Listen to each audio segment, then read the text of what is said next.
అదరగొట్టే కారం రంగు రుచి ఆచి కారం పొడి. ఇక ఆంధ్ర యూనివర్సిటీలో ఆందోళన ముగిసింది. విద్యార్థి మణికంఠ మృతితో బగ్గుమన్న తోటి విద్యార్థులు శాంతించారు. వీసీ జరిపిన చర్చలతో వెనక్కి తగ్గారు. మణికంఠ మృతిపై విచారణ జరుపుతామని విద్యార్థులకు వీసీ హామీ ఇచ్చారు. ఇప్పటికే త్రిసభ్య కమిటీ విచారణ మొదలుపెట్టిందని, త్వరలోనే నిజాలేంటో తెలుస్తాయన్నారు. ఆ నివేదిక ఆధారంగా చర్యలు తీసుకుంటామని హామీ ఇవ్వడంతో విద్యార్థులు ఆందోళన ముగిసింది. అయితే డిస్పెన్సరీలో సదుపాయాలు కల్పించాలని డిమాండ్ చేసిన విద్యార్థులు దసరా సెలవుల్లోగా సమస్యలు పరిష్కరించుకుంటే మళ్లీ ఆందోళన చేస్తామన్నారు. నిన్న అస్వస్థతకు గురైన మణికంఠను వెంటనే ఏయూ డిస్పెన్సరీకి తరలించారు తోటి విద్యార్థులు.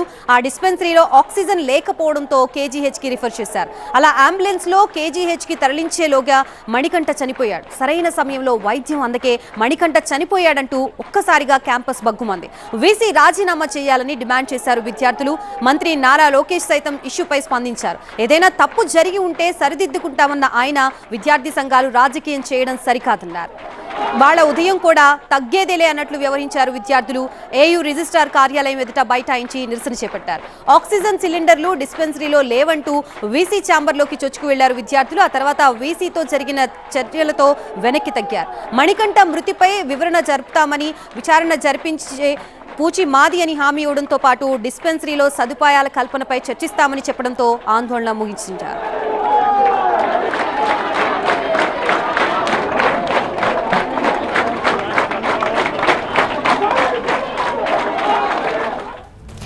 మొత్తంగా ఏయూలో ఆందోళన అయితే ముగిసింది. ప్రస్తుతం దానికి సంబంధించి పూర్తి అప్డేట్స్ అడిగి తెలుసుకుందాం. మా ప్రతినిధి కాజాని. కాజా, పొద్దున వరకు కూడా నిరసనలు తెలిపిన విద్యార్థి సంఘాలు ఇప్పుడు శాంతించడానికి గల కారణాలేంటి? వీసీతో చర్చలు ఫలించాయని చెప్పచ్చా?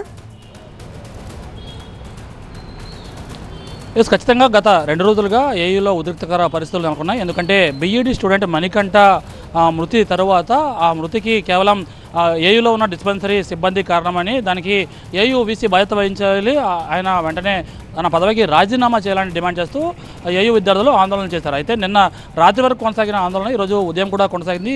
ఈరోజు ఉదయం కూడా భారీ స్థాయిలో ఈ ప్రాంతానికి ఏయూ రిజిస్టర్ కార్యాలయం ముందుకు వచ్చి వారంతా కూడా బైఠాయించి నిరసన తెలిపారు. దీంతోపాటు లోపలికి చొచ్చుకు వెళ్లారు. ఏయూ వీసీ ఛాంబర్ వద్దకు వెళ్ళి అక్కడ బైఠాయించడంతో అక్కడ ఉద్రిక్తత పరిస్థితులు నెలకొన్నాయి. దీంతో పరిస్థితి చేయి దాటడంతో పోలీసులు భారీ ఎత్తున రంగంలోకి దిగారు. అయినప్పటికీ విద్యార్థులు వెనక్కి తగ్గలేదు. తమ డిమాండ్లు పరిష్కరించే వరకు అక్కడ నుంచి కదిలేది లేదని భీష్మి కూర్చున్నారు. ఇదే నేపథ్యంలో 10 డిమాండ్లను ఏయూ వీసీ ముందు పెట్టారు. ప్రధానంగా ఆంధ్ర యూనివర్సిటీ డిస్పెన్సరీ ఏదైతే ఉందో దాన్ని మినీ హాస్పిటల్గా అప్గ్రేడ్ చేయాలి. దీంతోపాటు అక్కడ మరిన్ని సదుపాయాలు కల్పించాలి. దీంతోపాటు మణికంఠ మృతికి కారణమైన బాధ్యులపై చర్యలు తీసుకోవాలి. దీంతోపాటు ఆ మొత్తం వ్యవహారానికి బాధ్యతగా ఏయూ వీసీ రాజీనామా చేయాలని తదితర 10 డిమాండ్లను వీసీ ముందు పెట్టారు. దీంతోపాటు 2 దఫాలుగా చర్చలు జరిపి చర్చలు విఫలమయ్యాయి. అయితే మూడోసారి ప్రభుత్వం ప్రత్యేకంగా స్పందించి, దీంతోపాటు నారా లోకేష్ అసెంబ్లీలో స్పందించి ఈ ఘటనపై పూర్తి స్థాయిలో ఆరా తీశారు.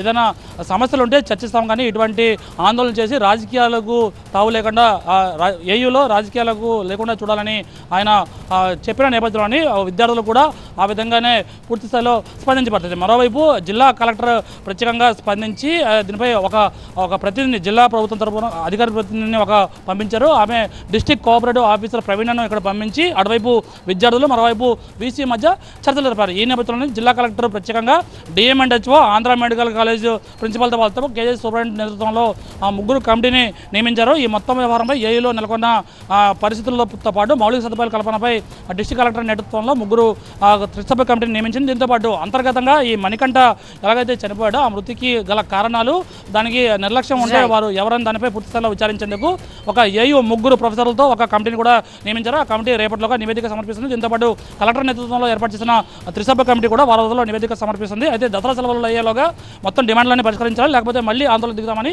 విద్యార్థులు హెచ్చరించి తాత్కాలికంగా ఆందోళన విరమించారు.